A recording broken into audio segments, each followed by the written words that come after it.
Hey everybody, welcome back to the NC State Insider Podcast. I'm your host and lead beat writer, Tucker Sennett, joined here by my good friend, Mr. Daniel Rios, to talk about NC State's Week 5 matchup against the Virginia Tech Hokies at Carter Finley Stadium this Saturday. But before we get started, Dan, how are you doing this week? I'm doing good. It's, another week to get excited about. More football is on, so cannot be complaining too much. How are you, my man? I'm good. I'm good. It's been a busy week here in Raleigh with Wolfpack events and just life in general. So trying to catch up on all that and still enjoy my free time here. But what better way to spend it than to do a NC State football podcast, right? Oh, exactly. No better way. No Yeah. better way. Um, so I figured let's just dive in here and talk about some of your observations of what you've seen on the film from Virginia Tech so far, since we've kind of covered NC State and their issues after that Duke game, but we obviously have not talked too much in depth about Virginia Tech.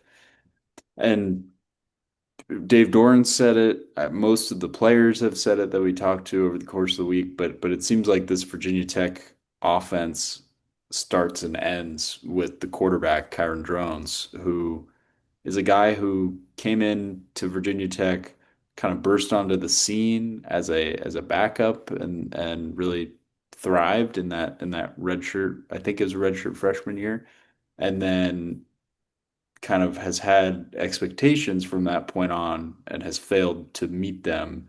So what have you seen from him so far this year? He's off to another kind of so-so start in 2025. Yeah, I mean, last year he was battling injuries, and again, like you said, coming into this year, you're kind of hoping he can make that step, go back to the form he was in 2023. And to be honest, I haven't really seen too many, bright spots with him this year. I mean, he's been able to push the ball down the field when he's needed to, but man, he's really struggled under pressure, in my opinion. I looked at the numbers last night and it's night and day when you look at him, under pressure compared to when he's not. When he tends to hold the ball longer, when he chooses to extend plays and be that mobile quarterback that we're used to seeing. His NFL passer rating is 76.5, but when he gets the ball out quick in under 2.5 seconds, it's 107.6. So, if NC State's able to get some pressure on him, make him, be a quarterback that is outside of the pocket, I think, they'll be able to find success. But yeah, he is not as good as a processor as Bailey, I feel like. When he's sitting in that pocket, there are a couple missed throws I saw on the film. And yeah, I mean they're gonna give him his touches. He'll run the ball a bunch. He'll be that athletic quarterback that we're used to seeing. But in terms of, passing the ball down the field, it's been a little bit shaky to get 2025, going. There was a lot of talk about this Virginia Tech offensive line kind of being the make or break unit for this offense going into the season. Things haven't gone particularly well. They've given up a lot of sacks, and I'm sure some of that is on Drones. Like you said, he's not an elite processor, but still, this is not been a very good unit. How much do you think that's affected his confidence? And is there any like tangible evidence during the film that you've seen?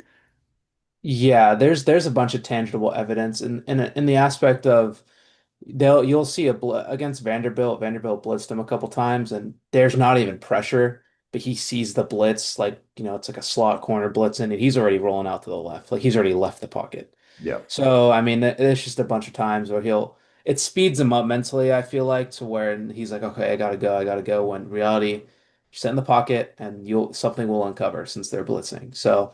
I think there is that little bit of, that confidence that's been lost. It's kind of evident. And this offensive line truly, in the run game and the pass game hasn't been to what I feel like Virginia Tech felt like they could have been going into the year. So one of the elephants of the room with Virginia Tech is Brent Pry got fired. There's really that's been covered pretty Yeah. abundantly over the past couple of weeks. But the guy they promoted, Philip Montgomery, was the offensive coordinator in place before. Do you think there's now some more trust between Montgomery and Drones, or do you think there's even less so now that Montgomery's kind of the head man?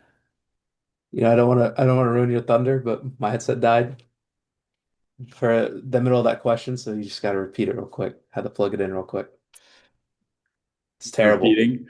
Uh, I know, I I was know. just asking kind of do you think that Montgomery being the head coach now, there's probably a little bit more trust in Drones, or do you think less so because he spent more time with them? I mean, I feel like the trust remains the same. Okay. I mean, yeah, it's the offensive coordinator that gets elevated, so I just feel like, the trust is still there. There's no reason that because Brent got fired that I think it disappears. Okay. Okay.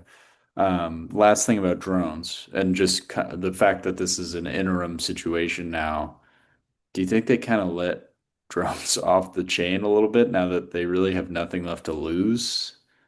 I mean, yeah, I mean after that Old Dominion loss, man, I mean after that, like if you're not letting him off the hook, what's the point of this entire season? Like you just gotta let this offense go. I mean, they were a little bit conservative against South Carolina and Vanderbilt, which is inevitably why I felt like they lost those games. Um, just take your shots, take the deep shots, do whatever. I mean, like you said, nothing to lose this year, so yeah, should just One of the biggest question marks about Virginia Tech over the past couple weeks has been, this transfer portal that opens up upon firing a head coach, and some of these other schools are going through that too as well, with Oklahoma State and UCLA both firing their coaches. The mass exodus that a lot of people thought was coming hasn't happened quite yet. This is the fourth game of the season, so it is the fifth game of the season, so it is the red shirt cutoff, the 4 game red shirt cutoff. So any of those guys that are trying to preserve their eligibility, this is it. This is the week, and they've had one guy today who announced that he was going to enter the portal, but there hasn't been that mass exodus yet. And Doran said this week that maybe part of that is some of these guys are trying to put stuff on tape before they enter the portal. How important do you think this game is in terms of these guys sort of using it as an audition? It's a power conference school, not Wofford, an FCS program where you can yeah. kind of show what you can do against fellow power conference competition. Yeah, I mean it's a big opportunity. I mean I mean a couple players have stood out this year.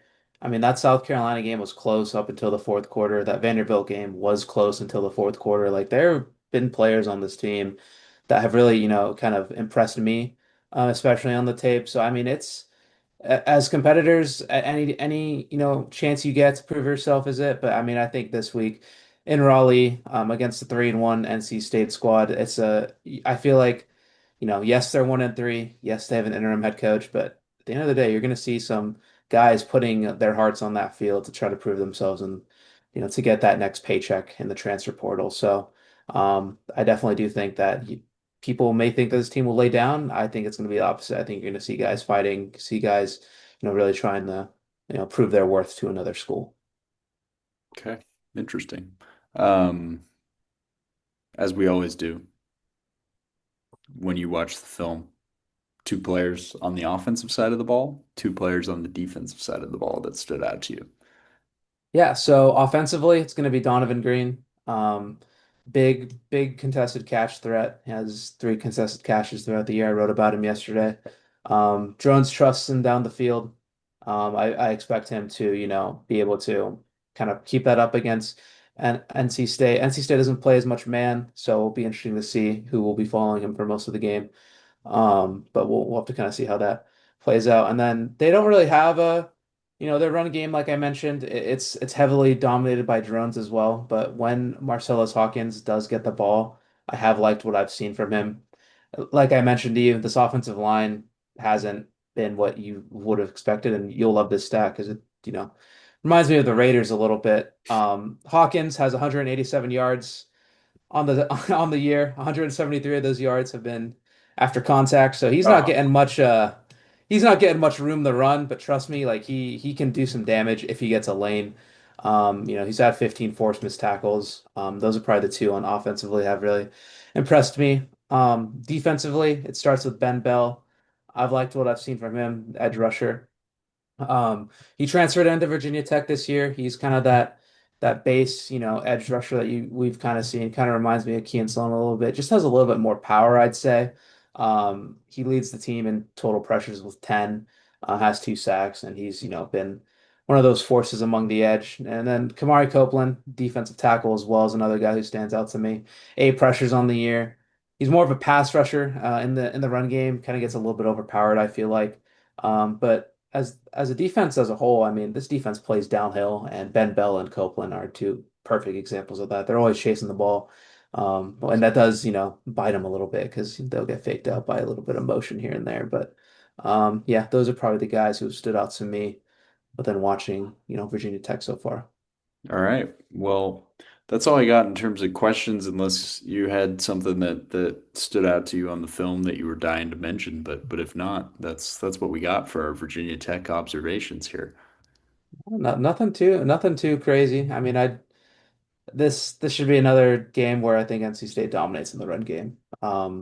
That's kind of my main takeaway from watching Virginia Tech's defense. Yeah, there are some pretty horrifying stats that we'll talk about in our Oh game day yeah. preview, but we will save that for you until tomorrow. And for now, thank you for tuning into the NC State Insider Podcast. If you want some more content, go ahead and follow Daniel and I on Twitter. You can find me at Senate Tucker. You can find Dan at Daniel underscore Rio 72. You can also follow our website's account at Wolfpack on SI on Twitter. And then, of course, you can find more of these episodes on the Sports Videos on SI YouTube channel every day. Thanks for tuning in, and we'll see you next time.